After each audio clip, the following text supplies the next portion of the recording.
Yo, what's up guys? So today we are gonna see, what if Naruto creates his own summoning contract to gain a predator or alien? Part 1. Hope you'll enjoy this video. So before we start, go check out the author of this fanfic, Raja-Ulat, link is in the description, and also subscribe to my channel, and like this video. Let's begin the video. Konohagakure, the hidden village of leaves located in the Land of Fire, is one of the major powers in a world where ninja act as hired mercenaries, law enforcers, and even soldiers of war. Guided by its will of fire, the belief in which love is the true source of strength which will bring people together and overcome conflict, the village is among the most prosperous and peaceful of the hidden ninja villages. However, nothing in the universe is perfect, and Konohagakure is no exception to this rule. An 11-year-old blonde boy with sun-tanned skin, cerulean blue eyes, and 2 pairs of 3 whisker-like birthmarks on his cheeks, was grinning in almost manic glee as he completed his latest masterpiece, a homemade summoning contract seal. Having recently found a discarded book at the Ninja Academy which taught the basics of seals, including summoning contracts, the boy named Uzumaki Naruto was eager to make one. Not only do all the awesome ninja, including the legendary 3 and the 4th Hokage, have summoning contracts of their own, but Naruto will also be able to get himself a friend. For a boy who had been alone for as long as he could remember, treated as a pariah by almost everyone in the village with only a precious few exceptions, being able to gain a friend alone would convince him to make a summoning contract. Besides, how hard can it be? Wiping the sweat from his forehead with a bloodied hand, courtesy of using his own blood to make the seal, as a replacement of a special kind of ink required to make seals, Naruto grinned at the circular seal he had made on the wall of his small rundown apartment. At the middle of the seal was a single spiral with a thicker center and a tapering outer end. Rubbing his hands together, Naruto's grin widened as he recalled the information he got from the admittedly outdated book. Just write my name on the seal, place my bloody fingerprints onto it, and finally add some chakra into it. Easy. Quickly writing his name beside the seal followed by adding a bloody handprint beside the name, Naruto then took a deep breath and summoned as much chakra as he could, causing a blue glowing aura to radiate from him. Aiming at the center of the summoning circle, the boy shouted, "Here, I go." Releasing that massive burst of chakra into the seal, Naruto was suddenly thrown back as the seal exploded in a flash of light, followed by a thick cloud of acrid smoke. Groaning in pain due to the recent physical abuse his body went through, Naruto's eyes widened in amazement as the smoke cleared to reveal a black scorch mark where the seal used to be and, more importantly, a greenish-gray leathery egg with 4 petal-like lips on top. Staring at the egg curiously, Naruto approached cautiously with a kunai, a type of throwing knife, in hand, as he wondered what kind of animal lays eggs like that. Suddenly, the egg's 4 petal-like lips opened, causing Naruto to flinch, as raised his kunai in self-defense. Seeing no further reaction, Naruto lowered his guard and slowly approached the egg, wondering what kind of animal was hatching from it. He got his answer soon enough, as a spider-like creature with dark brown chitin fur skin, webbing between its 5 clawed legs, and a vertebra-like tail with a bladed tip, suddenly launched itself from the egg and latched onto his face. Before Naruto could fight it off, he suddenly lost consciousness as he felt something going down his throat. Scene changed. Meanwhile, from within the confines of its prison, a demonic 9-tailed fox known as Kurama, the Kyuubi no Yauko, felt a hostile foreign presence. Growling at the presence beyond the confines of his prison, Kurama spat, "What did that brat do this time?" His eyes widened in shock and even horror as he saw what the foreign presence was doing. Desperate to save itself, the fox was forced to act. "Rat, you owe me for this." On the following day, the first thing Naruto felt was an incredibly sore feeling, especially from the lower right of his ribs. "Feels like something just broke out of my chest," and then put it back together. The boy's thoughts then froze the moment his fingers touched something eerily familiar. Turning his attention towards whatever he was touching, Naruto screamed in terror as he saw the same egg which produced that freaky spider creature that hugged his face and shoved something foul down his throat. Panicking, Naruto looked around desperately for the creature before calming himself as he saw no trace of it. Suddenly feeling thirsty and hungry, Naruto decided to quench his thirst and hunger before doing anything else for the day. Greedily gulping a tall glass of water, Naruto gasped in relief as he felt slightly better already. He then proceeded to prepare a kettle to boil some water over a stove. As the water in the kettle slowly boiled, Naruto sat on a chair as he pondered what in the world happened to him after that freaky spider thingy knocked him out.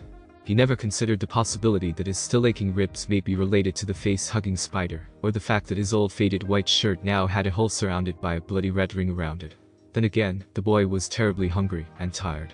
Suddenly, Naruto noticed something very odd with his bed. For one thing, he did not remember owning pillows large enough to form that large lump underneath the blanket. As if that was not enough reason for suspicion, that bladed tail, which resembled that of the spider, was poking out from beneath the blanket. Feeling his heart pounding from within his aching ribs, Naruto cautiously approached the creature with a kunai in hand. After tentatively approaching his bed, holding his breath every time the tail twitched, Naruto grabbed hold onto the blanket and, in a swift motion, pulled it off the bed. Immediately assuming a defensive pose, Naruto was expecting the creature to attack him, only to be greeted by a sight which made his jaw drop like a ton of bricks. Lying on his bed, curled up into a fetal position which practically screamed vulnerability, was a naked girl with blood-red hair, pale skin, a strange exoskeleton covering her forearms, lower legs, and along her spine, 4 ventral vents protruding from her upper back, as well as a vertebra-like tail with a bladed tip from the base of her spine. Naruto also noted that the girl had a cute feminine face, as her brows furrowed in displeasure at the sudden brightness. Moaning slightly, the girl struggled to stay asleep only to finally give up, as her eyes fluttered open, revealing black sclera, amber-yellow irises, and cat-like pupils. Rubbing the sleep from her eyes, the girl finally noticed the dumbstruck Naruto, his jaw still open wide from the shock, while his hand was still holding onto his kunai. The girl innocently assumed a sitting position without minding about her nudity, and tilted her head, as she observed him curiously with a blank expression on her face. 1 whole minute of awkward silence passed before Naruto finally regained the required mental acumen to speak, hello. Seeing no reaction from the girl, other than blinking, the boy lowered his guard and asked, you don't happen to see a freaky face-hugging spider thingy, did you? Suddenly an image of the face-hugging creature appeared in Naruto's mind, and, before the boy could react, he saw more images which seemed to explain the life cycle of the creature. Coming from the leathery egg with the 4 petals on top, the spider-like creature would then seize a person by the face, in order to implant an embryo into their chest cavity. After successfully implanting the embryo, the spider would then naturally expire, although there are unique royal types which can implant 2 embryos into 2 separate hosts before dying. Once implanted, the embryo would grow inside the chest cavity of its host until it became large and strong enough to break free, thereby killing its host. Once free, the snake-like larva would proceed to consume some food before molting into an adult, some which are actually queens responsible for both leading the hive and laying more eggs, much like the queens of an ant colony, thus repeating the vicious cycle. However, something occurred when the girl, who was supposed to be a queen herself, tried to develop within the boy's chest. A malicious crimson creature, compass of an energy her kind had never encountered before, attempted to destroy her. The crimson energy creature encountered a complication, however, when the face-hugging spider, still latched onto Naruto, started to strangle him in defense of the still developing embryo. Realizing that it could not kill her without killing the boy, not that it will simply sit by and let her kill him, the creature decided to make a deal with her. She would be allowed to grow safely inside the boy, in exchange for losing her original form to that of a human, as well as not killing the boy.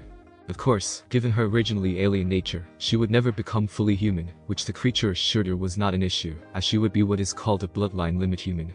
Agreeing with the creature, after being shown images of insanely powerful humans which possessed deadly abilities her kind had never encountered before, the girl proceeded to take on more human traits than any of her own kind had ever done before.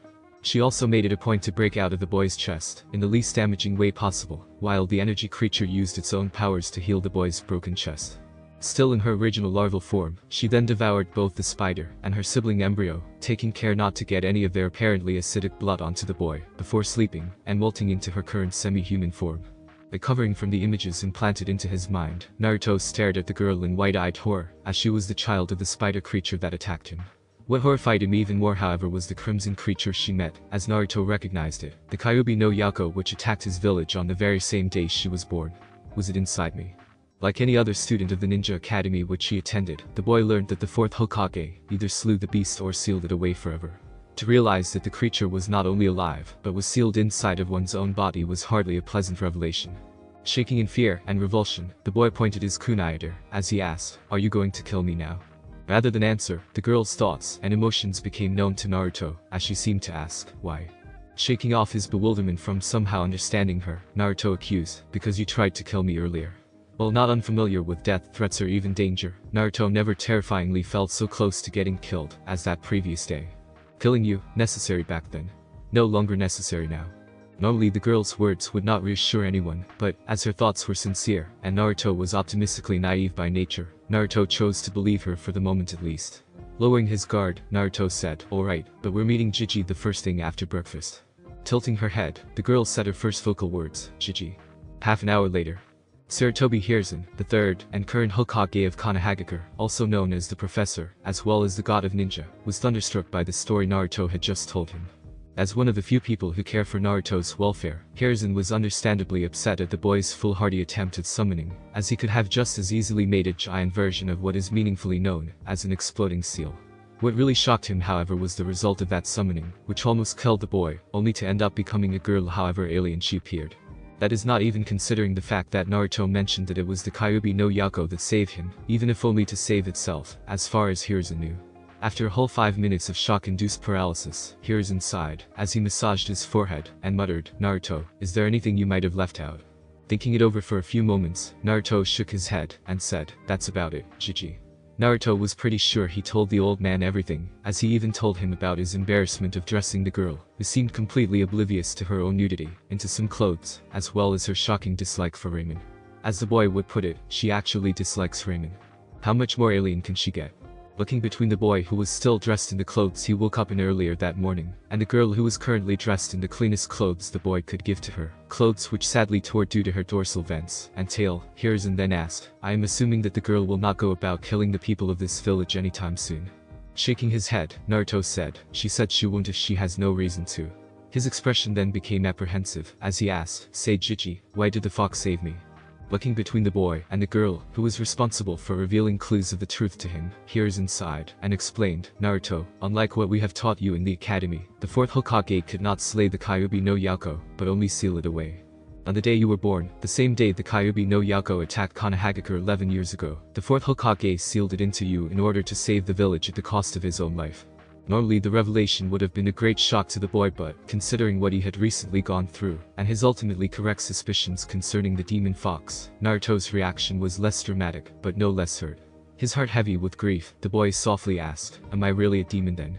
Hiruzen was about to speak to the boy when the girl suddenly spoke, "No. Crimson One is a parasite, like larvae." Surprised by her apparent telepathic ability, although it did explain how Naruto was able to get information from her despite the boy mentioning about her near inability to speak vocally, Hiruzen took the opportunity to explain, while calling the Kyuubi a parasite is not completely wrong, it would be more accurate to call it a prisoner, with you, as its living prison. "So will it die if I die?" Naruto had been curious why the fox would save him from certain death. Shaking his head at Naruto's query, Hiruzen said, "Well, it is a possibility. It would just be, as likely, that the Kyuubi will be freed if you perish, even if it is delayed by a number of years it requires to reform." However, given the circumstance, it seemed that the former outcome was rather likely if she had killed you, as a parasite. Accepting the old man's explanation, Naruto then asked, "What's going to happen to us now?" "On the day I realized that you were the Kyuubi's vessel, I made a law to forbid any of the adults from letting either you or the younger generation know about the burden you bear. I also hoped that the village would see you as a hero for bearing that burden, which was also what your father hoped for. Alas, it was not to be, as you of all people should know," Hiruzen said with a sigh. Naruto nodded in understanding, as he knew what his life had been all too well. While never physically abused, much anyway, the boy had been the brunt of every mental and emotional form of abuse the villagers could think of. As the nature of your burden is supposed to be the village's S-rank secret, I would appreciate it if you do not speak of it with just anyone including your peers. Considering the danger of being treated as a social pariah by both the adults and his peers, even Naruto did not need much convincing. Turning his attention to the girl, Hiruzen said, "As for the girl, I'm honestly at a loss myself. As she is a bloodline human rather than her original species, I cannot very well classify her as your pet." "Why is it a bad thing, Jiji?" "Because I would have to tell of her existence to the council, and, knowing them, they will most likely try to take her away from you for their own agenda." Hiruzen would not have been surprised if Naruto angrily shouted in protest, but neither of them expected the girl to suddenly release a powerful yet cold-killing aura, as she telepathically growled, "I kill bad humans." Almost frightened by the girl's uniquely terrible fury which seemed so cold that it actually burned, Hiruzen asked, "Bad humans?" "We kill for food, for hosts to live. Bad humans hurt worse than kill for useless things they call pleasure, money, and power. I kill them." Now understanding the reason for her fury, Hiruzen explained to her, "Which is why we must figure out a way to stop them from hurting you." The girl's subtly furious expression changed into that of confusion, as she asked, "Why not kill them?" "Because that is not how we humans run things," was Hiruzen's patient reply. "Humans odd." Incredulous, Naruto asked, "Wait, so it's normal to kill your own kind?" Nodding slightly, the girl explained, "Killing different hive, normal. Bad humans like from different hives." Seeing the eerie parallels between her kind's mentality to that of humans, however vicious or alien they may be, Hiruzen said, "Well, I do agree with you that bad people and good people should never mix. Human society unfortunately has both types of people." Hiruzen then had an idea, as he asked, "Tell me, did you take all of your human traits from Naruto?" "Yes." "Then is it safe to say that you are his relative of sorts, then?" Realizing what Hiruzen was plotting, Naruto excitedly shouted, "Then you're like my sister, or cousin." Smiling, Hiruzen said, well, your relationship with Naruto will probably be a distant one. It should be enough for you to be registered as a member of his family, which means that the council cannot legally claim you as theirs. Do you accept the offer? Yes. Please, Hiruzen then said, good. Now, what do we call you? How about Uzumaki Hayuki? Tilting her head, the girl curiously asked. Hayuki, she understood the Uzumaki portion of her name, as it was the same as that of Naruto's own full name. It means fire, and snow, flaming snow. Pondering over her name for a moment, the girl then nodded, and said, yes. Scene change. True to Hiruzen's suspicions, once the council overcame their shock of Naruto actually being able to summon something which must have originated from beyond their world or even their universe, not to mention that the boy now knows of his burden, they quickly demanded for the girl like she was a prized possession. Hiruzen almost sighed at the predictability of some of the council members, as the civilians demanded the girl to be handed over to Uchiha Sasuke, the last member of the famous Uchiha clan, as his wife, while Danzo, a man who believes that true peace will only come to Konoha once it conquers all of the elemental nations, as a single empire regardless of the costs, demanded the girl to be handed over to him to be trained as an elite ninja. The third Hokage secretly smirked, as he explained that the girl is officially Naruto's sister due to the circumstances of her metamorphosis, and that the boy happily took her in despite the fact that she almost killed him during her parasitic larval stage. The expressions on their faces, as well as the whiny bitchin' they made, only added to his satisfaction. And I haven't even shown them her picture yet, Hiruzen thought, as he remembered why her face looked so familiar despite the decidedly alien coloration of her eyes and pale skin. He could only imagine the noise the council will make when they see her facial resemblance to the late 4th Hokage. 3 months later. Yumi no Ruka, a young man with brown hair tied into a spiky ponytail, and a scar running across his nose, was busy calling out the names of the students in attendance for the first day of the new school year, when he noticed something was odd about that day. It took him a few moments to realize why, as he asked, "Where's Naruto?" While undisputedly a troublemaker who would skip boring classes, the boy would never deliberately skip school, unless he was committing a grand prank. Like the time he somehow got a team of genin, the lowest rank ninja, to be covered from head to toe in chicken feathers. Looking around, the students had no idea either, and Iruka was about to start class when the ceiling above them suddenly rattled loudly, as though something was in a hurry above them. Alarmed, Iruka quickly drew out his kunai in defense, when the ceiling panel shifted, followed by 2 figures dropping from the gap. His eyes widened in shock, as he recognized one of them. The red-haired girl, who was clothed in tattered rags, and whom Iruka never saw before, was easily the strangest person he had ever seen. Black sclare, amber-yellow eyes, and cat-like pupils, the girl's eyes alone were alien in its strangeness. The 4 black dorsal vents protruding from her upper back, strange black chitin for skin on her forearms, lower legs, and along her spine, and a vertebrae-like tail with a bladed tip, just made her even stranger in appearance. She also gave off a strange vibe which practically screamed aliens. The boy on the other hand Iruka could easily recognize. Sun-blonde hair, tanned skin, cerulean blue eyes, and 2 pairs of 3 whisker-like birthmarks on his cheeks, the boy was none other than Naruto. What shocked Iruka was the boy's current state of dress, as he was in similar rags as the girl. As far as Iruka knew, the boy never wore these kinds of clothes before, and even that bright orange jacket of his was more presentable, no matter how ridiculous and founded. Not aware caring of Iruka's shock, Naruto cheerfully said, "Yo." Leaping at the sight before him, Iruka asked, "Naruto?" Grinning, Naruto replied, "In the flesh." Staring at the boy, Iruka asked, "What happened to your clothes?"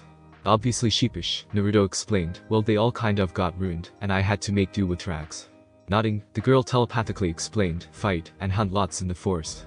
While Iruka was shocked at the girl's unusual method of talking, which the other children must have realized, as well by their equally shocked expressions, Naruto explained on her behalf. What Hayuki-chan meant to say was we spar a lot, and do lots of survival training in the forests nearby. Now understanding how Naruto's clothes could have gotten ruined, Iruka then asked, "And this is Hayuki?" He may have heard from the 3rd Hokage about receiving a new student bearing that very name, but he was certain that the old man deliberately left out a number of details, including the fact that she has a tail. Naruto's grin widened, as he replied, "She's my little sister." Everyone in the class other than the 2 Uzumakas gaped at Naruto's happy proclamation, as they too could not possibly look more different. Inclined to believe the boy, as he saw her surname in the class register, Iruka asked, "As in your adopted little sister?" Shrugging, Naruto admitted, "Kind of, but she's still family." Satisfied with the explanation, for now, Iruka turned his attention to Hayuki, and said, "Would you mind introducing yourself to the class, Hayuki?" Nodding, the girl turned around to face the class, and introduced herself, name, Uzumaki Hayuki. Like, eating meat and sweet food, hunting, fighting, and cuddling. Hate, bitter food, cold, and bad humans. Hope, have a big family. Staring at the girl, the students were at a loss until a pale blonde girl with light blue eyes named Yamanaka Ino asked, "Just how did you meet that Naruto baka?" Hayuki's usually neutral blank expression changed into a slight frown, as she replied, "He brought me. Almost killed him." Became his sister. The silence that followed was oppressive, as they tried to understand what the strange girl had just said. Many of the students agreed one thing though, okay, definitely freaky. Unperturbed by the freaked out children, Hayuki turned her attention to Iruka, and asked, "Sufficient?" While a little disturbed himself, Iruka had enough faith in both Naruto and the third Hokage that the girl was not a threat to anyone, at least for the moment. "Yeah, you both may take a seat." Bowing slightly, the girl then followed Naruto until the both of them were seated. However, due to her tail, the girl opted to instead simply squat beside the blonde who was sitting at the edge of a bench, using her tail as a prop to support her. Worried, Iruka asked, "Do you need a stool, Hayuki?" Shaking her head, Hayuki explained, "Often." Confused, Iruka turned his attention to Naruto, who explained, "She does this all the time, and it never bothers her." Iruka sounded dubious, as he replied, "Right, now then, before we start our class." Scene change. "So, what do you think about that new girl?" Turning her attention to Ino, a pink-haired girl with green eyes and a prominent forehead named Haruno, Sasuke replied, "What girl is definitely odd." Her paradoxically silent inner persona on the other hand shouted, "She's a super creepy freak. How can she squat like that for the whole class?" Nodding in agreement, Ino glanced at the two and asked, "Do you really think that Naruto took her in as his little sister, even though she almost killed him?" "No idea, but some of the boys seem to like her looks, at least for some odd reason." Neither Sasuke or Ino realized that the more observant boys liked what little they saw beneath Hayuki's rags, especially her posterior. The fact that she wore nothing under the rags must have something to do with it. "Yeah, I bet Kiba would be drooling over her like a horny dog if he and Akamaru weren't so scared of her. Hell, even Shino seems nervous." Incredulous, Sasuke asked, "Wait, Kiba and Shino are scared?" "Sure, she's creepy, but what can be so bad about her?" "I don't know, but if Shino of all people feels nervous about her, we should be careful too." Ino barely held in her grimace, as she added, "I mean, she speaks with her mind of all things, even my clan can't do that so naturally." While the two girls, who were also rivals for a certain boy they, and many other girls like named Uchiha Sasuke, continued their discussion about the newcomer, a chubby boy with brown hair and a swirl on each cheek named Akamichi Chauji, was busy munching on potato chips while asking, "Hey, Shikamaru, what do you think about the girl?" Peering at the girl, a lazy-looking boy with his hair tied into a spiky ponytail on top of his head named Nara, Shikamaru muttered, "Troublesome. She speaks with her mind, has a tail, and outright admitted she tried killing Naruto of all people at least once. I don't even want to know what convinced him to take her in as his little sister." As the two boys talked about the girl, a wild-looking boy with untidy brown hair and a pair of red fang-like markings on his cheeks glared at the girl in both fear and disgust, as she simply smelled wrong, as though she did not belong to this world. Named Inizuka Kiba, the boy muttered to his pet puppy, Akamaru, which was lying on top of his head, "As usual, keep a close nose on her, buddy. That girl is dangerous." Akamaru whined in agreement. Another boy, with curly brown hair, pale skin, and wearing a pair of sunglasses, as well as a high-collared coat, shared similar sentiments with the wild boy. Named Aburam Shino, the boy felt his insides literally crawling in distress whenever he paid attention to Hayuki. Adjusting his sunglasses, the boy silently thought, "That girl is even more alien than she looks." Glaring at the two, Zumakus was a boy with dark hair and eyes, as well as a face which many of the girls found handsome, which seemed enhanced by his brooding expression. Known as Uchiha Sasuke, the last member of the Uchiha clan, and the current #1 rookie of the year, the boy was unsurprisingly a fan favorite among the girls. Focusing his attention on the girl, Sasuke mused, "So the dope got himself a sister, doesn't make him any less pathetic, and she must be useless herself if she can't even kill him." Having come to that conclusion, he quickly dismissed the two of them. Out of the entire class, only a few people were actually concerned for Naruto, although Hayuki's currently benign interactions with him eased them somewhat. One of them was a shy dark-haired girl with pale lavender eyes that lacked pupils named Hyuga Hinata. Smiling shyly at the blonde boy who seemed so bright with happiness even with his admittedly poor state of dress, Hinata thought, "I'm glad that Naruto-kun's little sister seems like a nice person, although I'm worried about why she almost killed him at first." Oblivious to the rest of the class, both Naruto and Hayuki studied their lessons, as though everything was normal. Scene change. After attending their first lesson, the boys were sent to Taijutsu class, a class which teaches physical martial arts, while the girls were sent to flower arranging class. Hayuki was unsurprisingly confused by the class, as she deemed it seemed completely useless, as far as she understood. Why arrange flowers? Pretty won't kill prey or foe. Suzume, a young woman with curly black hair, wears makeup including red lipstick and a pair of oval spectacles, was annoyed at the apparently clueless girl. As she explained, that's because it is a vital lesson which teaches Kunoichi the importance of elegance and beauty during infiltration missions. But it won't kill. Huffing haughtily, Suzume replied, of course not. What sort of barbaric backward place did you come from anyway? From the dark, beyond the stars, answered Hayuki, as though it was a naturally obvious answer. Everyone in the class blinked at the girl, before Ino hesitantly asked, are you an alien? While feeling silly for asking that question, Ino just had to know. Nodding, which shocked everyone, Hayuki explained, parasite, from beyond. Naruto called me. Hurt him, but not kill. Became his sister. No longer an alien.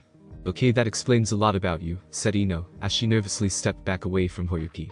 Many of the girls, and even Suzume, backed away from her. Did you just hear what she said? That girl's a freak. No way, she's no longer an alien, just look at her. And that dead last idiot actually took her in. Goes to show how stupid he really is. While not surprised by their reactions, her parent species had killed enough humans to warrant such prejudices. Hayuki nevertheless felt annoyed, especially at the insults aimed at Naruto, as she turned her attention to Suzume and asked, where to jutsu? Scene change. Naruto was standing before Sasuke and was grinning as he asked, ready to be used to wipe the floor, team. Snorting derisively, Sasuke replied, like you will ever be more than a useless dead last, dope. The Taijutsu teacher, a silver-haired man named Mizuki, was about to start the match between the two boys when he caught sight of something which made him say, hey, aren't you supposed to be in the other class? All the boys turned their attention to see Hayuki, who was approaching them. Naruto, he knew her quirks and beliefs, sighed and asked, you didn't like the flower arrangement class, did you? Shaking her head, Hayuki replied, no, useless. Flower teacher, and girls foolish. Pretty no kill anything. While the other boys were disturbed by her statement, Naruto smiled and asked, so you want to join us then? Nodding, Hayuki explained, yes. Taijutsu teaches fight and kill. Why is that freak always talking about killing? Asked a nervous boy who wore a beanie named Hibachi. Naruto at least had the decency to appear sheepish, as he explained, that's because it's all what her kind used to do before she became my sister. They can't even make babies without killing something outside their hive. While Hibachi and many other boys paled at the statement, Shino asked, wait, you mentioned hive. Yeah, think of her kind like wasps that lay eggs in caterpillars, but living like ants. Shino actually gasped, as he took a step back, and spoke, as he trembled. A species of eusocial parasitoids. Seeing Shino actually visibly terrified disturbed even Mizuki. Curious, both Naruto tilted his head, and asked, eusocial parasitoids. Nervously adjusting his glasses, Shino explained, among insects, to be classified as eusocial means that the insect lives in hives or colonies, which usually number by the thousands, led by a single egg-laying queen. To be classified as parasitoids means that the insect lays eggs into a host for its young to feed and grow from within, killing the host in the process. To be classified as both, not even Naruto could deny the horrific implications. Before the boys could panic, Hayuki calmly spoke, correct. But no longer. Humans. Assuming a defensive stance, Shino cautiously asked, how so? It is illogical for a species of parasitoids to become like their hosts. My kind can. Before anyone could argue against her point, images of horrific alien creatures with elongated heads lacking ears, noses or eyes, 4 dorsal vents on their upper backs, a vertebrae-like tail with a bladed tip, and strange chitin for skin appeared in their minds. They then saw variations of the same creature, including horns for ramming, wings for flight, and even fins for swimming. One variation in particular stood out, as it showed both the host and the resulting creature, as it bore mandibles and deadlocks like its already dangerously intimidating host. After seeing the images, the entire Taijutsu class except Naruto stared at the girl, and as she explained, I changed. More than any. Still suspicious, Shino asked, why? A deal. A promise. Blinking, Shino's eyebrows rose above his sunglasses, as he asked, deal. That's ranked. While not liking the lack of details, Shino and a few of the boys, including Shikamaru, decided to trust her for now. After all, there is no way the third Hokage will allow her to be free, as Naruto's sister, if he had deemed her a threat. Seeing that a few of the boys have relaxed somewhat, the girl then asked, join.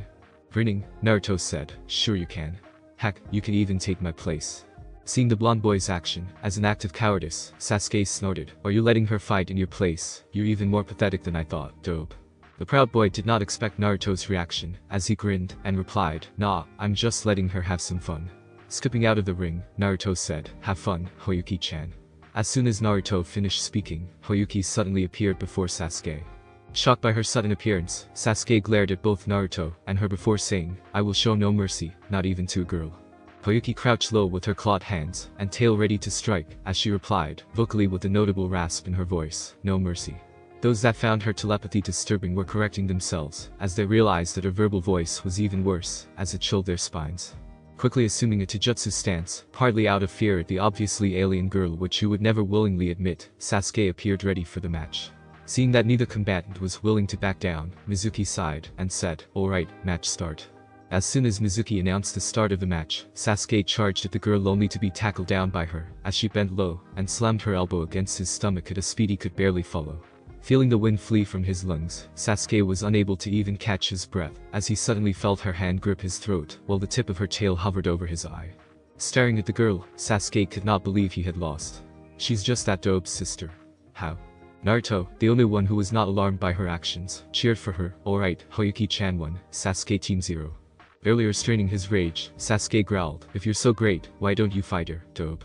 Placing his hands behind his head, Naruto grinned and said, "Sure, it'd be like all the sparring we already had." Naruto frowned, as he added, "Which ruined my favorite jumpsuit." Hayuki seemed almost sheepish as she let go of Sasuke and replied, "Sorry." "Nah, it's okay. Besides, these rags don't look too bad either once you get used to them." With Sasuke out of the ring, as the bitter loser of the fight, both Naruto and Hayuki faced one another. Grinning, Naruto assumed a similar fighting stance as Hayuki and asked, "Ready, Hayuki-chan?" It was at that moment Hayuki wore a small smile which made her actually look cute before she replied, "Always, brother." Match, start. Hearing Mizuki's shout, both combatants charged at one another at the same time, clashing, as Naruto's right hand intercepted her right elbow. Her tail then struck, almost striking the jugular, as Naruto barely dodged it. The blonde boy then threw an uppercut at her chin with his left hand only for the girl to suddenly flip, her tail lashing out, thus cutting his cheek. Ignoring the pain of his two bleeding wounds, Naruto grinned, as did the girl, as she landed back onto her feet. "That tail of yours is a real pain in the ass, Hayuki-chan." Smiling, Hayuki replied, "You heal faster." True to her word, Naruto's wounds started to heal, and seemed to be actually smoking, as the wounds closed. Shocked by Naruto's ability, and the fact that he could actually keep up with her despite the apparently unfair advantage her tail provided, the boys were at a loss for words when the two clashed again, leaving viciously bloody claw marks on the both of them, as they exchanged blows. However, both ignored their injuries which were already starting to heal, albeit at a slower rate of Hayuki, as the boy leapt into the air, and attempted to drive his heel into her shoulder, only to have her suddenly turn around, and use her tail strike at him again, sending him flying. Feeling winded by the blow, Naruto quickly flipped in the air and landed on his feet just as Hayuki attempted to tear at him with her claws. Grabbing hold onto her clawed hands and ignoring the pair as they dug into his hands, Naruto allowed her to push him down before slamming his knee into her stomach, causing the girl to cry out in pain as her grip onto his hands loosened. Naruto then delivered a resounding slam at her forehead with his own forehead, dazing her. Letting the dazed girl fall off him, Naruto sighed and said, "That went better than expected." The boy's words died in his mouth as he stared at the pointed tip of Hayuki's tail pointing at his neck. Scowling, Naruto muttered, "You always beat me at taijutsu." Hayuki's small smile was almost impish as she replied, "Respect tail." Naruto's scowl became a little petulant as he pushed the tail away and said, yeah. Neither combatants noticed the dumbstruck start the others were giving them, as they saw the fight not as a spar, but as a bloody duel between savages. "Did you see the way she uses that tail? How can they heal so fast? It could have been a bloody slaughter. Those two are even more troublesome than they look like," muttered Shikamaru. Adjusting his sunglasses, Shino mused. "Interestingly, that girl seems to rely on her tail like a scorpion. And people call me wild." Akamaru barked in agreement with Kiba. Looking at the pair in disbelief, Sasuke whispered, "That girl is very interesting." Needless to say, the boy now saw her as a worthy rival to test his limits, which would unfortunately make her even more infamous to the fangirls. That said, the one-sided rivalry between the fangirls with Hayuki had an unexpected but unsurprising benefit, which would be told at a later date. Mizuki was glaring at the two in displeasure as he silently thought, "I shouldn't have expected anything different from the demon brat," and his sister raising his hand, Mizuki declared, "Winner, Uzumaki Hayuki." Scene change. Ichiraku Ramen, a humble ramen stand infamous for being the regular haunt of Uzumaki Naruto. Despite the infamy, neither owners of the stand, Tuchi and his daughter, Aim, ever regretted helping the boy back then when he was still a small hungry child. Left unsaid was that the boy's appetite and apparent addiction to ramen alone helped keep their business afloat, more so than even the Akamichi boy who would occasionally join him for some ramen. Presently sitting at the stand were Naruto, the strange girl who had become his sister roughly 3 months ago, and Yumi no Ruka. Looking at the boy who was happily slurping noodles at a rate which could rival even an Akamichi, a clan well known for their appetites, Iruka could not believe that Hayuki was somehow able to convince Naruto not to make her eat ramen. To be fair, it was not for the lack of trying, as Naruto did try to convince her until he realized she was just as stubborn about her love for meat and sweet food, especially fruits and honey. As such, the girl was calmly eating some sweet bean soup offered by the shop, after ravenously devouring what appeared to be a pig's entire leg which was roasted with a glaze of honey. Iruka did not even want to know where or how she got that leg, much less keep it on her person. So her sister is actually some sort of alien from beyond this world, turned you into her host, and would have killed you had it not been for your special chakra, which also made her into a bloodline limit human, instead of her original species. Swallowing another large mouthful of ramen, Naruto nodded, and replied, "Yep, that's about it." The only reason why Tucci and Am were not shocked was because they already heard the story. Rubbing his temples, Iruka muttered, "Naruto, you are without a doubt the most unpredictable kid I've ever known." He then wore a stern expression, as he added, "and one of the most idiotic, that the summoning seal could have easily been an explosive seal, or brought something which could have killed you for real." Knowing that Iruka was right, Naruto admitted, "I get that from Jiji too. But how was I supposed to know better? You could have asked me or Hokage-sama. And both of you would have said no." Seeing Naruto's point, however childish it was, Iruka sighed, and had to admit that the desperately lonely boy would have tried summoning anyway to get himself a friend somehow. That still does not excuse your foolishness. You could have brought harm not just to yourself, but to the entire village, as well. Imagine what would have happened if Hayuki decided to remain as her original species, no offense meant by the way. Shaking her head, Hayuki replied, "None, truth." Sighing, Naruto said, "Yeah, I got the picture." "Good. That aside, I'm glad that things turned out for the better for you." Iruka's smile broadened into a grin, as he added, "I wasn't there to see it, but I heard you two had quite a spar." Naruto's mood improved instantly, as he passionately told Iruka about the spars and survival training he and Hayuki did over the past 3 months. Hearing the boy's story, and looking at the girl who was contently listening to it, as well as interject whenever Naruto was exaggerating or trying to hide embarrassing details, Iruka smiled and thought, "This will be an interesting year, alright." Almost a week has passed since the start of the school year, and already Hayuki is almost as infamous as Naruto. While the girl would not cause trouble on her own, she would often join Naruto in his pranking misadventures, and was drawing the ire of the fangirls, due to Sasuke actually being interested in her, a fact which often left Naruto feeling comically ill at the implications. What was more, she was not afraid to admit her alien origins or the atrocities her parent species is capable of, thus putting off even the civilians that initially wanted to offer her to the last Uchiha, either in a foolish attempt to appease him, as though he is the god, or out of spite towards Naruto by denying him of his sister. As such, the girl was almost as badly hated by the majority of the village's populace as Naruto. Nevertheless, the girl paid little heed to the hatred towards her, as she and Naruto continued to support one another as family. Scene change. Naruto was being held back in the ninja academy for remedial lessons by Iruka, again, while Hayuki, who is startlingly intelligent despite her formerly undereducated state, was simply dozing off on a tree branch. While she could be using her time to do something more productive, such as hunting for more meat, Hayuki could not resist the temptation to simply laze, after having put up with the apparently insane fangirls for most of the week. It all started on the second day of school when the fangirls, led by Ino and Sasuke, realized that she actually beat their Sasuke-kun during Taijutsu class on the previous day. Before realizing that fact, the girls were willing to leave Hayuki alone while insulting her, as a freakish monster from a safe distance or position. However, there was no way the girls could possibly leave her alone after harming Sasuke, thus the inevitable confrontation. Flashback. "How dare you hurt Sasuke-kun?" shouted an irrational Sasuke at Hayuki, who was actually blinking in confusion before tilting her head, and asked, what left unsaid by the pink-haired girl, was that Sasuke was actually paying attention to Hayuki despite, or in reality because of, the fact that she actually beat him in Taijutsu. "You hurt her, how could you hurt our Sasuke-kun?" Now feeling thoroughly confused, as she clearly remembered that she did not inflict any lasting injury to the boy, such as gouging out his eyes, tearing out his guts or ripping off his limbs, Hayuki asked, "How?" Clearly frustrated by the seemingly oblivious girl, Ino shouted, "What do you mean how? You actually beat him, what else?" Hayuki was certain she was going to get a headache, as she frowned slightly, and spoke, "But Taijutsu." Ignoring logic in favor of illogical fangirl worship towards the last Uchiha, Sasuke screeched, "We don't care. No one beats our Sasuke-kun, and that's final. Not you, and definitely not that stupid loser brother of yours, you damned freak." The other girls cheered in agreement with her.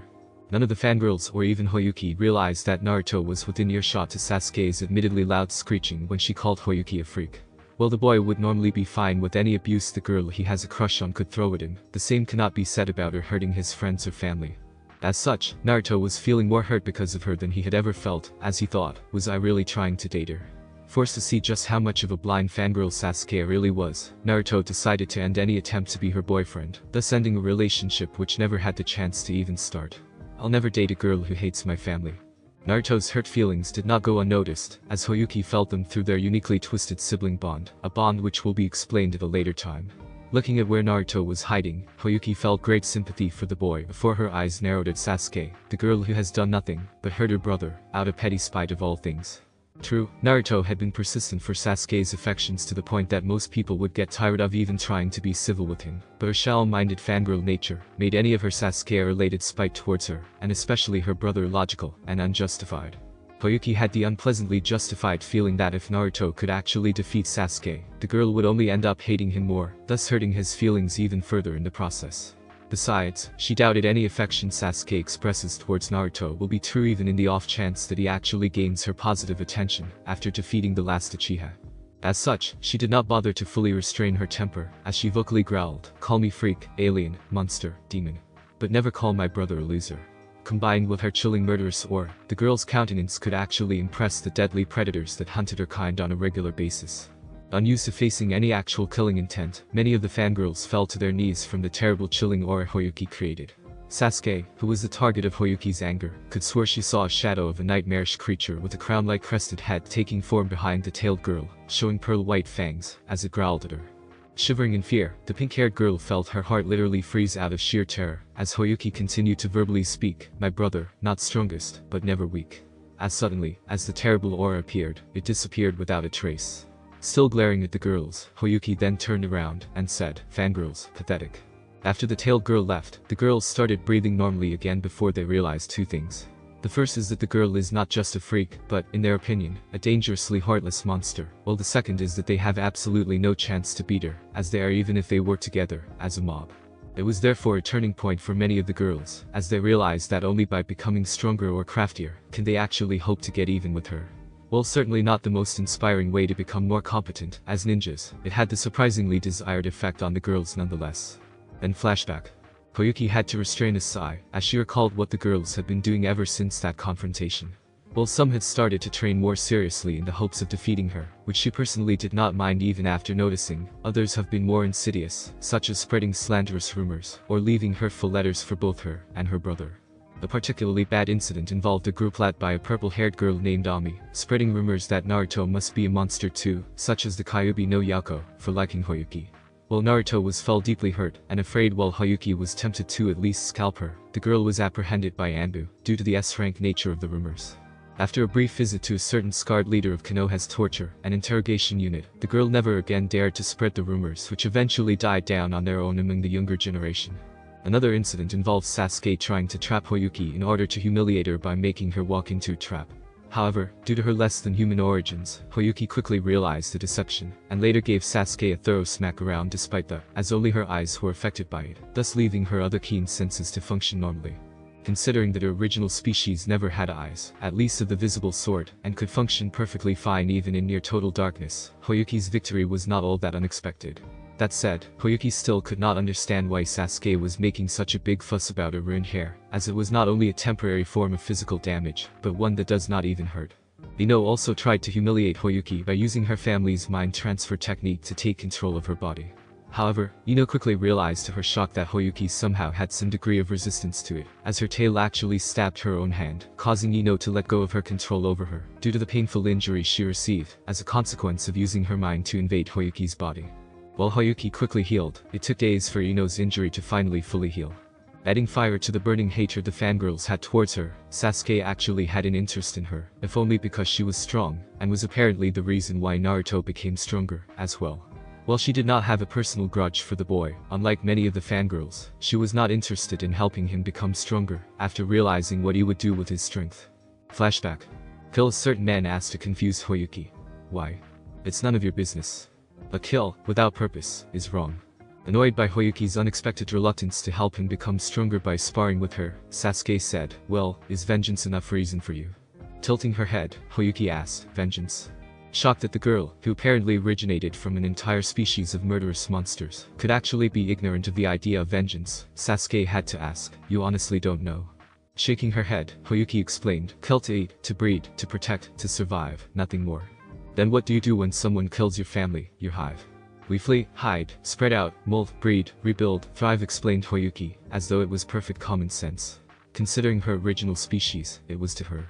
Realizing that he was not going to convince the girl to help him get stronger, at least not without risking compromising his own beliefs, Sasuke left in frustration while muttering, damned weirdo.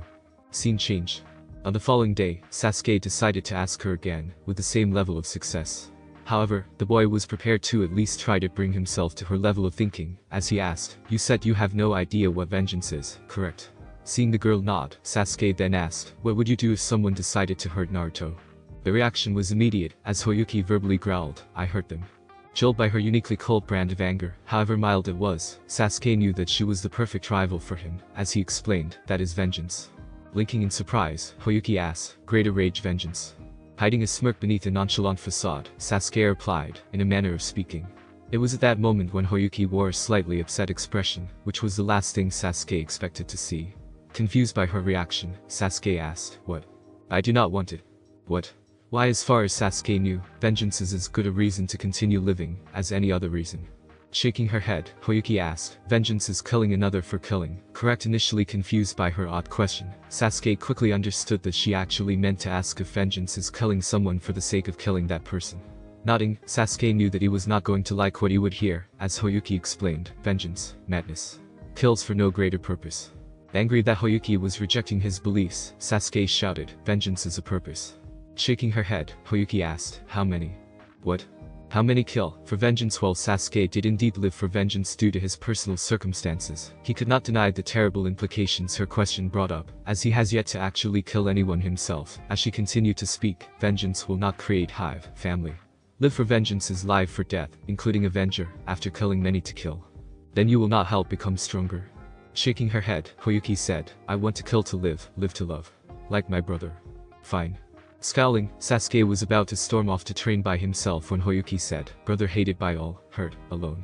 Could be an avenger killing all, but chose life, chose love.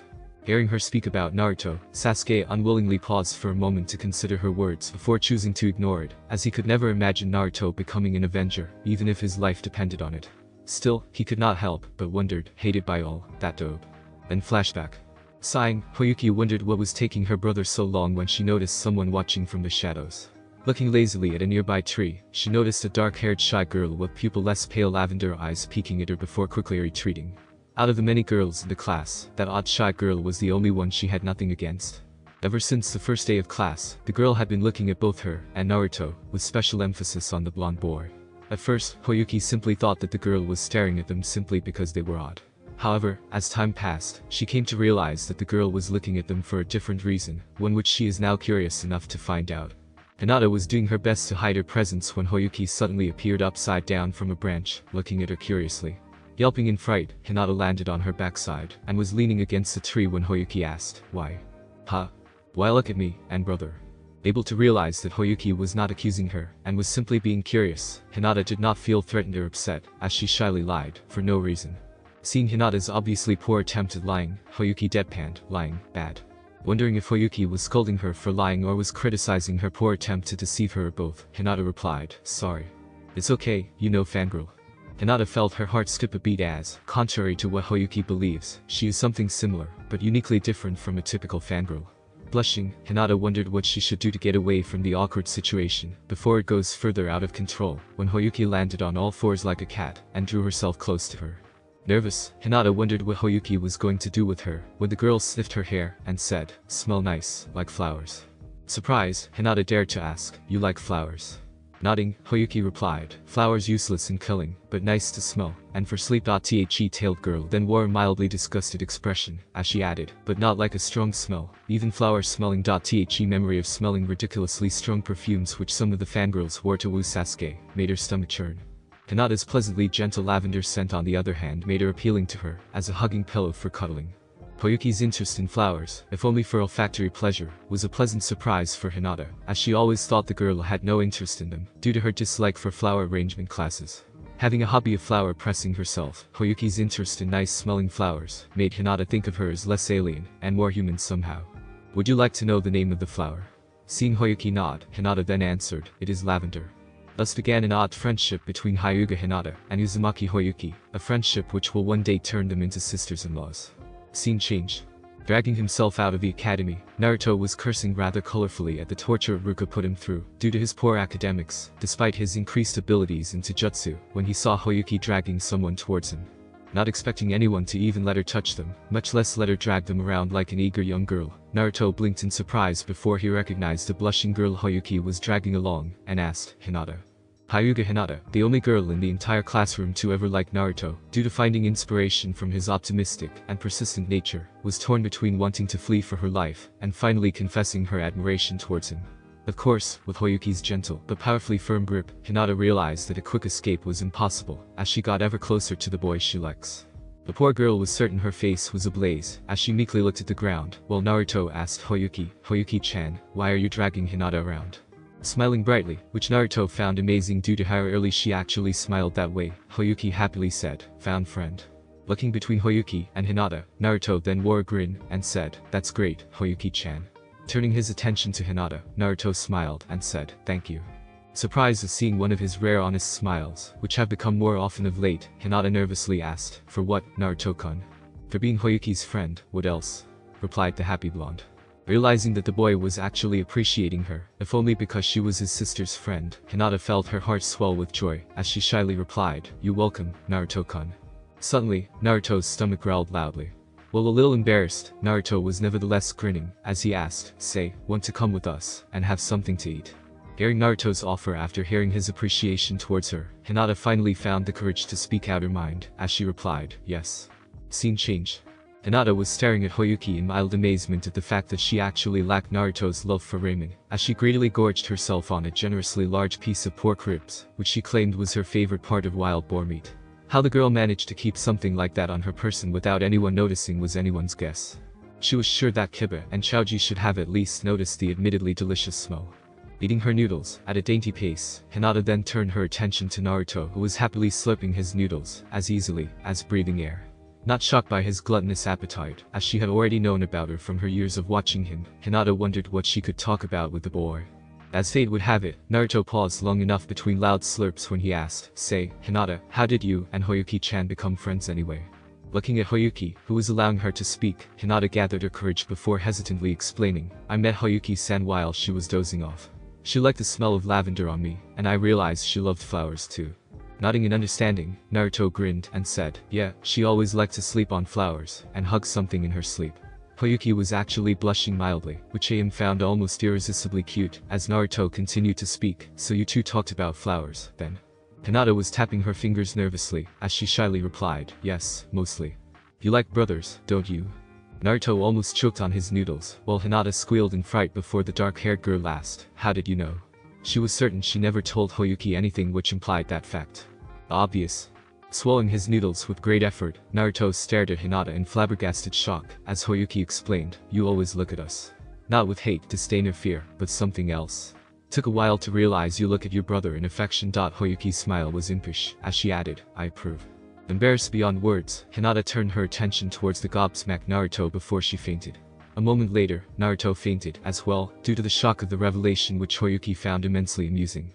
Looking at the two fainted children, Tsuchi asked, "You did that on purpose, didn't you?" Hinata, lonely like brother. She likes him, he wants affection. Logical and amusing to get them together was Hayuki's reply. Both Tsuchi and AM snickered in agreement with Hayuki, as all three hoped that it would mark the beginning of a beautiful friendship, romance even, between the two lonely children. The following school day, Iruka found the atmosphere of the classroom interesting to say the least. The majority of the girls were dumbstruck to the point of gaping like a school of beached fishes, while many of the boys were staring to the point the young teacher could almost swear that their eyes could roll out of their sockets at any moment. The focus of their attention was a trio consisting of Naruto, Hayuki, and a terribly embarrassed Hinata. What truly surprised everyone was that the pair not only greeted the Hyuga girl in a friendly manner, but actually wanted to take a seat with her. Seeing Hayuki giving Hinata an affectionate hug was shocking enough a sight to actually cause the brains of many of the students to almost literally shut down temporarily, as if to avoid becoming mad from the revelation.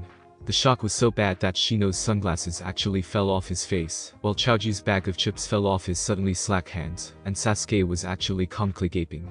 As one of the few people who actually cared for the boy, Iruka was glad that Naruto finally managed to get over Sasuke and move on.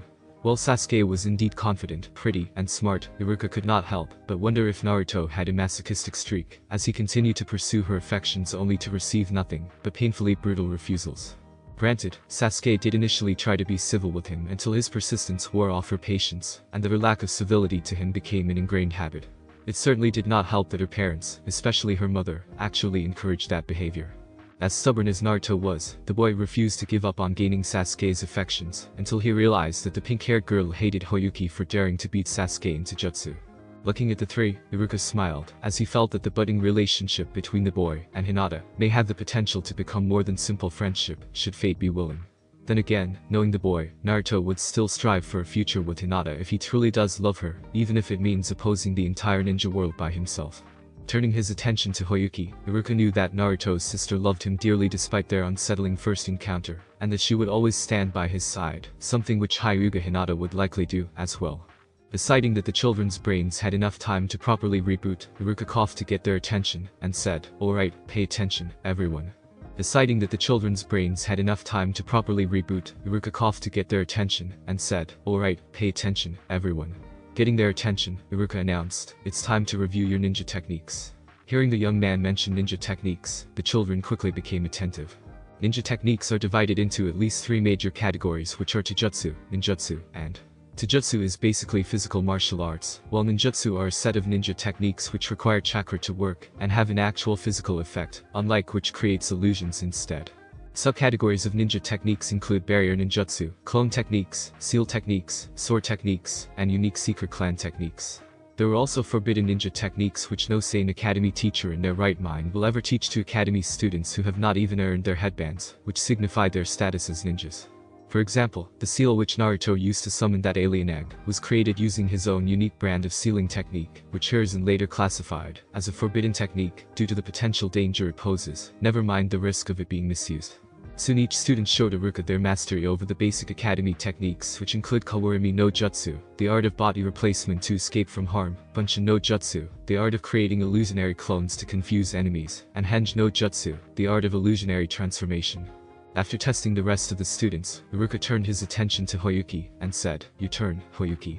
Hayuki was feeling unusually nervous, as indicated by her slightly twitchy tail, as she stood before Iruka due to the fact that she never did any ninja techniques before.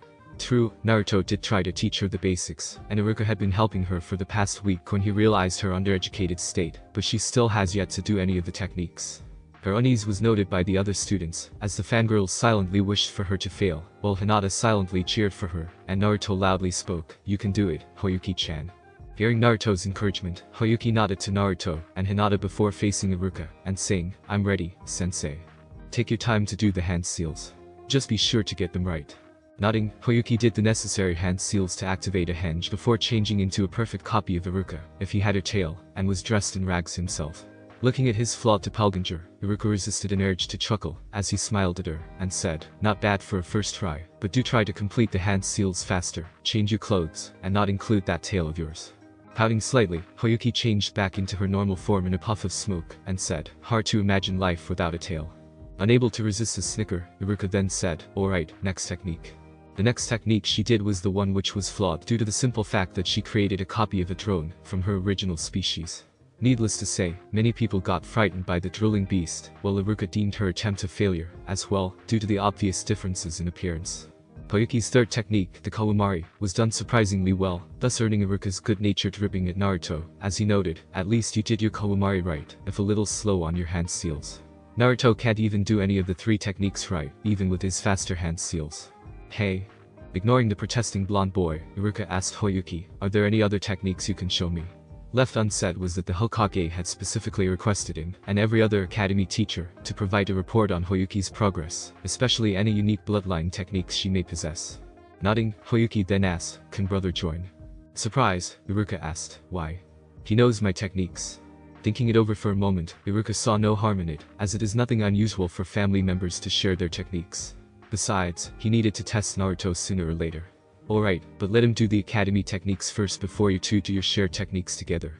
After Naruto did his techniques, with surprisingly better success than before, as he did both Kawamari and Henge right this time, although he still could not do his Bushin right, Iruka then faced the two Uzumaki siblings, and said, "Alright, show me what you two can do." Looking at each other, Naruto wore a foxy grin while Hayuki wore a small smile. Turning their attention to a log Iruka had provided at their request, both assumed a stance, and shouted together, "Zenijutsu, Shadow Bursters." Throwing one arm forward with an open palm, the two children suddenly created eye-less serpent-like horrors with black heightened fur skin, vertebrae-like tails, and mouths filled with fangs. Not surprisingly, nearly everyone was horrified by the technique, especially those who saw the similarity between the serpents with Hoyuki's original alien species, such as that drone Bushin Hoyuki created. Seeing the serpents coil around an unfortunate wooden log before viciously ripping the target apart did nothing to reassure them. Staring at the broken remains of the unfortunate log, Iruka nervously asked, "Was that a secret clan technique?" "Yup, based on Hoyuki-chan's original species," replied a grinning Naruto. "So, what do you think?" "It's certainly a deadly technique." Iruka was silently praying that the two children did not know any more horrific techniques, as he asked, "Do you two know any more techniques?" Fortunately enough, the next two techniques they showed were less horrific, and potentially even more insidious, by nature. The second technique they showed was basically a hiding technique which allows them to perfectly blend into the shadows, while the third technique allows them to suppress their chakra, to the point of appearing non-existent. Combined together, the two techniques allow them to become almost invisible even to people with sensory abilities, such as the Byakugan. Impressed by the latter two techniques, Iruka asked, "I don't suppose these two techniques have anything to do with any of your recent pranks, do they?" Seeing the grinning blonde boy was enough to answer that question, as Iruka dismissed the two of them.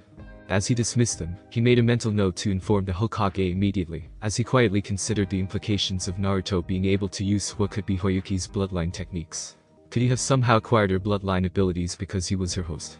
Iruka's train of thought was shared by at least two other students, Shikamaru and Shino. Scene change. It was during the following flower arrangement class, which Hayuki would still skip, as she dislikes the lesson, when the other girls finally confronted Hinata. After all, it is not every day one sees Naruto being truly bashful to anyone. Let's never mind the fact that Hayuki of all people seems to like her. True, there are rumors that Hinata was interested in Naruto, but the fangirls never really paid much attention to her, due to the fact that she has no interest in Sasuke, and tended to avoid attention. Gathering around the meek girl, Ino asked, "Okay, just what the heck did you do to make Hayuki like you?"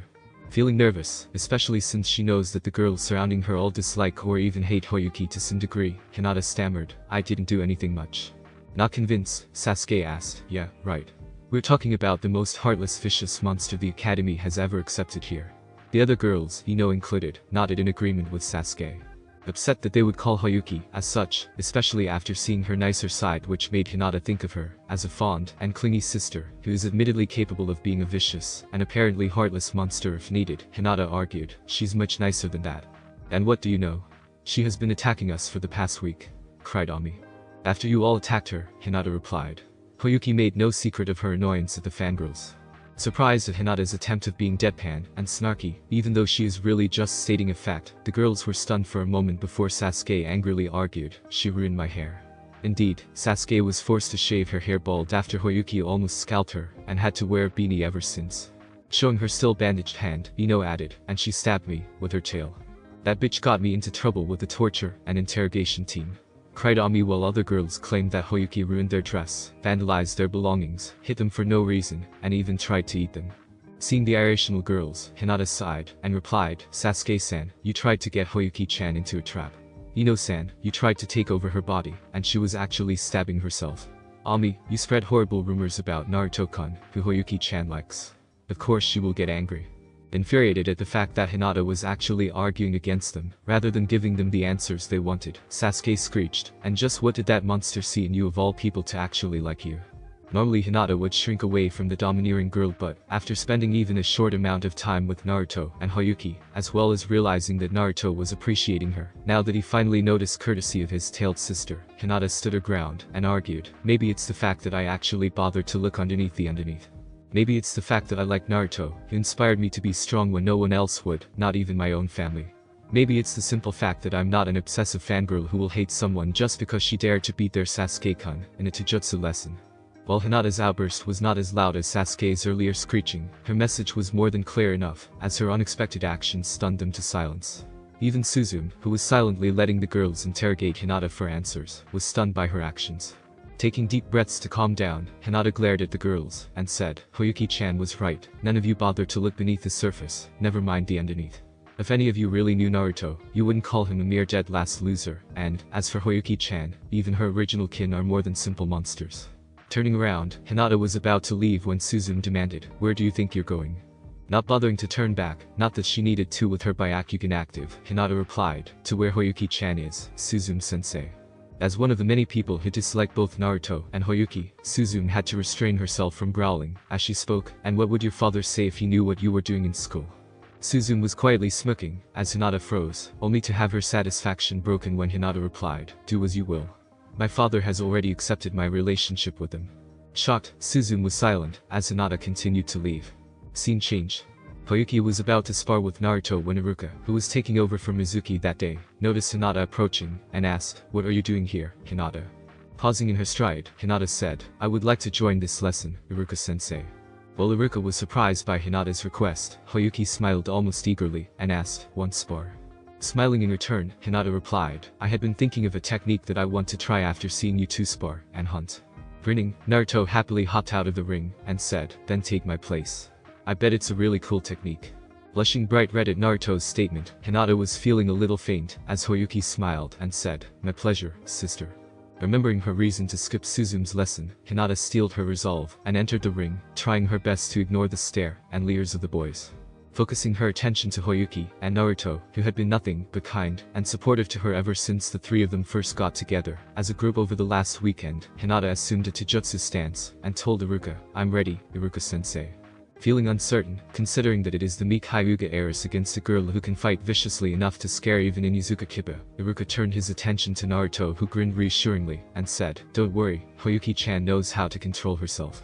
So says the guy who gets hurt the most when sparring with her, muttered Kiba. In Hayuki's defense, she is well aware of Naruto's high healing rate, hence her lack of restraint compared to the others. In her point of view, sparring should closely resemble actual combat to get the best training results. Although feeling less confident than the blonde boy, Iruka knew him well enough that Naruto would never willingly put his precious people in danger. As such, he sighed and said, alright then. Turning his attention to the two girls in the ring, Iruka asked, are the contenders ready? Seeing neither girl backing down, Iruka then announced, then begin. Hayuki was the first to act, as she charged towards Hinata with the intent to overpower her. However, rather than retreating or freezing in fright, as expected, Hinata actually attempted to counterattack with her now glowing hands. Recognizing the pale blue glow around Hinata's hands, Hayuki immediately retreated and verbally hissed at Hinata, showing prominent canines and pointed molars. Shocked that Hinata actually managed to drive the girl back, regardless of the fact that Hinata knew Jaiyukin, the Hyuga clan's unique taijutsu which specializes in crippling enemies by blocking their ability to use chakra. Everyone but Naruto gaped as Hinata pressed into the offensive. Their reactions were understandable, as only a few people actually knew that Hinata, Naruto, and Hayuki spent their weekend sparring and hunting together in a place known as the Forest of Death. Flashback. Are you really sure we can go in? Asked a very nervous Hinata. It was the day after Naruto finally realized that Hinata actually admired him, a revelation which actually made him quite bashful, when Hayuki decided to invite Hinata to join them. Unable to resist the idea of spending time with someone that actually likes him, Naruto agreed after making it clear to the tailed girl that they will respect Hinata's decisions. Nodding, Hayuki explained, Serpent Lady knows we come here. Blinking, Hinata was about to ask when a new voice suddenly said, what your tailed friend means to say is that I know those two brats come here to hunt every now and again, and I let them because they can take care of themselves, and I happen to like them. Startled, Hinata turned around to face a purple-haired young woman who was dressed in an unbuttoned overcoat, a fishnet suit, and a miniskirt. Shocked that any woman would let herself dress this way, Hinata was speechless, as Hayuki respectfully greeted the woman with purple hair tied into a short spiky ponytail. Hello, Serpent Lady. Waving at the young woman, Naruto greeted her, hey, Anko Nichin. Smirking, the young woman known as Mitarashi Anko said, so, who's the new girl? It was not that she did not already know who Hinata was, but it never hurts to ask, especially given the fact that the meek heiress of the noble if generally aloof clan, was now joining the two infamous regulars of the 44th training ground, also known as the Forest of Death. As to how Naruto and Hayuki ended up as such, it involved people deliberately trying to lead them to their doom, when hunting became scarce in other accessible forested regions, only for it to backfire spectacularly, as Hayuki actually loves the place. It must have something to do with the challenging prey in there which have surprisingly delicious meat. Enko, who was in charge of a routine patrol around the forest at the time, met the two, and she was impressed enough by their hunting skills that she actually gave the Hokage her personal approval of their abilities during her report. As a person who is hated by many of the villagers like them due to her personal history, Enko quickly bonded with the two children. Hinata, friend, sister was Hoyuki's none too simple reply. Surprise, Enko looked at the shy girl, noticed that Naruto was blushing as well, and wore a smirk as she noted, "So is this your idea of a date, Naruto-kun?" Almost swallowing his tongue, Naruto sputtered, "Of course not. Hoyuki just wanted to invite her to hunt and spar with us." Hinata meanwhile nodded meekly, as she struggled to keep herself from fainting. Rubbing her chin in mock thoughtfulness, Enko argued, "But you know, guys normally bring their girls to movie theaters, fancy restaurants, festival parties or even love hotels for a date. Not that I don't approve of your choice." Her wiggling eyebrows made it clear that she did indeed approve of it. Blushing furiously, Naruto shouted, "Enko Nichin." Laughing at the blonde boy, Enko turned her attention to a significantly more nervous Hinata. As she spoke, "I'm not sure if you have what it takes to join them, but if they like you enough to invite you, then I'll let you in too, with my personal supervision of course." Thankfully that Enko was willing to tag along to help Hinata, Naruto gratefully said, "Thanks, Nichan." Playfully tousling Naruto's spiky hair, Enko said, "No problem, Whiskers. Just don't hesitate to go wild with your girlfriend for my sake." Naruto and Hinata cried in unison, "Enko Nichan-san." Hoyuki actually giggled at the young couple as they entered the Forest of Death through one of its 44 gates. Scene change. Spending almost 2 entire days in the infamous forest training and hunting with Naruto, Hoyuki, and Enko, Hinata would have immediately given up had she not received their guidance, encouragement, and support. This is understandable, as the creatures in the forest are dangerous even for inexperienced genin, and she lacked their ability to withstand bloodshed. Hinata was quite honestly traumatized by some of the things she had seen them do, such as Hoyuki using her shadow burster technique to rip a bear into pieces. Nevertheless, she chose to persevere, as her courage to face and adapt to difficult odds began to slowly but surely grow. Naruto, the optimistic boy that he is despite being used to bloodshed, was her pillar of strength, as his support and kind gestures, however awkward they may be at times, especially with Hoyuki and Enko around, inspired her to persevere. Like Naruto, Hoyuki was a source of inspiration for Hinata, as her strengths and calm confidence in her hunting skills made her quite honestly a little envious. It also helped that Hoyuki was understanding of Hinata's reluctance to kill, and was willing to let Hinata take her time getting used to bloodshed, despite originating from a species of murderous monsters. Hinata also realized, to her surprise, that Hoyuki was clingy and tended to snuggle like a kitten when asleep. Enko, while certainly a somewhat eccentric and perverted person, was also an inspiration for Hinata due to her daring attitude, even in the face of adversity, such as the hatred she had to endure due to her past history. The young woman was also supportive of Hinata's relationship with Naruto, although Hinata suspected it was just so that she could tease her and Naruto about the developments of their budding relationship. Hinata's father, Hyuga Hiashi, later found out about her recent activities and was greatly displeased by them, especially considering her choice of company and the fact that she actually spent the night with them in the Forest of Death of all places. Besides being the head of the prestigious Hyuga clan, who many would agree are generally aloof at best, especially for people from the ruling main branch, Hiashi was also a cold father who seems to have lost all interest in his meek eldest daughter. His displeasure only grew when Hinata finally had the courage to argue with him, after he forbade her to meet the three ever again by saying, "They have been more loving and more supportive to me in only 2 days than you have been for my whole life. I would sooner give up my eyes than give up on them." Considering the significance of sight in the Hyuga clan, Hinata's proclamation basically meant that she would sooner be crippled in the worst way possible than give up on her newfound friends. Hearing Hinata's proclamation, Hiashi was uncharacteristically livid at her defiance and slapped her. He would have proceeded to cruelly berate his own daughter Naruto, and Hoyuki decided not to follow her in secret, after earlier noticing that Hinata was more frightened of returning home than staying in the Forest of Death. Hearing Enko's description of the Hyuga clan did nothing to assure them, hence why they used their unique stalking techniques to sneak into the Hyuga compound. Seeing their friend struck down by her own father, both Naruto and Hoyuki released their respective killing intent upon him. While Hiashi would never openly admit it, he was quite honestly terrified when he suddenly felt 2 forces of killing intent which had opposing, but ultimately similar malicious natures.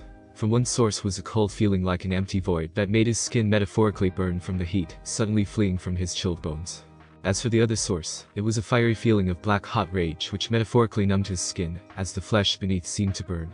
Before the man knew it, both Naruto and Hoyuki stood between him and Hinata, snarling like monsters, as they continued to release their terrible killing intent respectively. Had it not been for the fact that they made it clear that they were protecting Hinata from him, Hiashi would not have hesitated to attack them with the aid of his clansmen. When the man argued that his business with his own daughter had nothing to do with them, Naruto called his argument bullshit, while Hayuki gave Hiashi the mother of all call-outs against his parenting skills. Scene change. Glaring hatefully at Hiashi, Hayuki verbally snarled, "Family? How is this family? You hurt a child." Still wearing his lofty expression, Hiashi glared at the snarling slavering girl, and asked, "What do you know about family monsters? From what I hear, you kind live like ants with the mindless drones obeying their queen's every whim." Hearing Hiashi say that made the lower-ranked branch members of the Hyuga clan, who are forced to bear seals on their foreheads, which can either cause them pain or even kill them, to ensure their continued loyalty to the main branch, understandably upset. Before an infuriated Naruto could argue, Hayuki verbally shrieked, "Hive is family. Families protect their own. Queens birth, protect, and lead children. Children serve the queen, and help each other. Children may kill siblings to become the new queen, but never betray the queen. The queen may lead children to death, but never betray children. You hurt, not protect, abandon, not led. You betrayed her." Hearing Hayuki's outburst, which more or less screamed the fact that he was hurting Hinata, his own eldest daughter, in ways which even her own kind, which are supposedly an entire species of mindless and heartless monsters, deemed morally unacceptable, Hiashi was for once in his life, stunned to the point of silently gaping. Even the other Hyuga clansmen were stunned, as they never expected anyone to talk back to Hiashi, and actually win a strong enough moral high ground to silence or even humble him. Staring at the expression of outrage on Hoki's face, Hiashi turned his attention to Naruto, who quickly recovered from his own amazement, and proceeded to glare at Hiashi with his presently blood-red eyes. Hiashi then turned his attention to Hinata, especially at the bruise on her cheek, courtesy of his moment of outrage at her defiance. As he looked at Hinata, he unwillingly saw an image of his beloved late wife, whom Hinata resembled, suffering similar abuse in both physical and emotional. Am I really betraying our own daughter? Faced with the reality of how he had treated his own daughter, whom his late wife loved dearly, and his younger twin brother died to protect, Hiashi already knew the answer which he had tried to ignore for years. With the cold unfeeling wall around his heart cracking, as was his heart, Hiashi's eyes became moist with tears he had not shed ever since the death of his wife. Then flashback. Hinata yelped in pain, as Hayuki struck her stomach with her tail. Even when using the blunt side, her tail still packed a punch, as Hinata was knocked down. Nevertheless, nearly all of the spectators were amazed, as they later realized Hinata actually managed to inflict injury on Hayuki, something which only a few of the boys could accomplish. Nursing her partially disabled tail, courtesy of Hinata using her Jayuken, Hayuki said, "Jayuken, dangerous." Coughing, Hinata wore a pained smile, as she replied, "I could say the same about your tail, Hayuki-chan." Letting her partially disabled tail drag along the ground, Hayuki smiled at Hinata, and said, "You getting better, sister?" Struggling back onto her feet, Hinata replied, "But not well enough.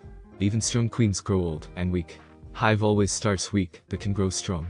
Understanding Hayuki's meaning, Hinata resumed her Chujutsu stance, and said, "I know, and I plan to grow strong, strong enough to stand by those that I care for so that they will not be forsaken, and alone like I was, to stand before them to protect them when they are helpless, and to guide them when they are lost, to hold them close to comfort them when they are hurt, and to bring them back up when they fall, and to stand behind them, as I believe in them even if they don't believe in themselves." Activating her Byakugan, the sincerity in Hinata's brave smile made her outright beautiful even with the pulsating veins around her eyes due to the Byakugan, and the dirt covering her face, thus accidentally captivating almost every boy in the class. Even Naruto, who now felt certain he was really starting to fall in love with her. "I will not give up on that ambition, nor will I forsake or betray those that I care for, as that is my way of the ninja." Hearing Hinata's oath, Hayuki was actually grinning widely, showing her impressive teeth, as drool flowed freely from her lips, and hot vapor exhaled from her open maw, thus scaring Sasuke, and even Shino, who were sweating slightly at her expression. Kiba on the other hand was hugging Akamaru like a frightened little girl, while Chaji was actually holding on to his bag of potato chips, as though ready to offer it to the apparently crazed girl, as a means of appeasement. Considering the almost hungrily predatory look on Hayuki's grinning expression, no one could really blame them. Naruto on the other hand was simply feeling sheepish, as he knew her expression meant that she was actually getting excited by the fight to the point of facially expressing it. "Hey, go easy on Hinata-chan, Hayuki-chan." Hearing her brother's request, Hayuki only nodded, as the two combatants faced one another. After a moment of tense silence, Hayuki suddenly charged towards Hinata, intent on overpowering her Jayuken to defeat her, as she knew that stealth was useless in this match against a Hyuga girl. Hinata however was prepared, and gathered her remaining strength into her right arm. Then, just as Hayuki was about to collide into her, Hinata suddenly unleashed a barrage of blinding fast chakra-enhanced strikes, using only her right arm. Shocked by the technique, which must have been inspired by Hayuki's tale if the spearing and whipping motion of her arm is of any indication, the spectators could only stare in amazement, as Hayuki was actually defeated due to having all of her limbs disabled by Hinata's unusual variation of Jayuken. Despite her apparent victory, Hinata suffered, as well as her right arm was now screaming in agony, due to the strain she forced it through.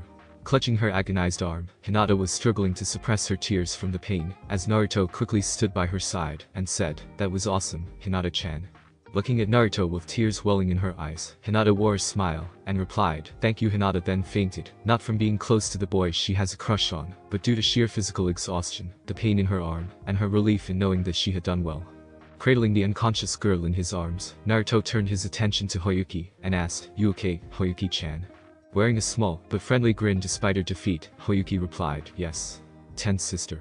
Nodding, Naruto requested Iruka, "Please take care of my sister, Iruka-sensei." Recovering from his amazement, Iruka smiled reassuringly at Naruto and replied, "Don't worry, I will." Naruto then quickly took Hinata to the infirmary, never noticing that the fangirls, who decided to follow Hinata after she actually decided to skip the flower arrangement class, watching the entire spectacle in mute amazement. Scene change. The first to recover was Ino, as she turned her attention to the other girls and asked, "Did you see that?" Nodding, Sasuke whispered, "She actually managed to beat that monster." "That timid loser actually beat her," said Ami. "Does that mean Hinata is stronger than Hayuki?" Shaking her head, Ino said, "Of course not, Hinata was using Jayuken." As the Hyuga clan is well known, especially for their Byakugan and Jayuken, it was no surprise that everyone in Konohagakure has at least some idea of them. She must have used it to beat her. So does that mean that Hinata was cheating? Glaring at the unnamed fangirl, Sasuke said, "Of course she's cheating, all she has to do is disable that freak with just a few taps which somehow still count as taijutsu." "Maybe, but I don't think any of us can call her coward after seeing that." Hearing Ino's statement, none of the fangirls could argue against her point, no matter how much some of them wished to do otherwise. The look on Hayuki's face, as she wore that horrific wide grin, would haunt them for some nights to come. Still in a state of disbelief, Sasuke asked, "But how did that girl, who likes Naruto of all people, get so strong?"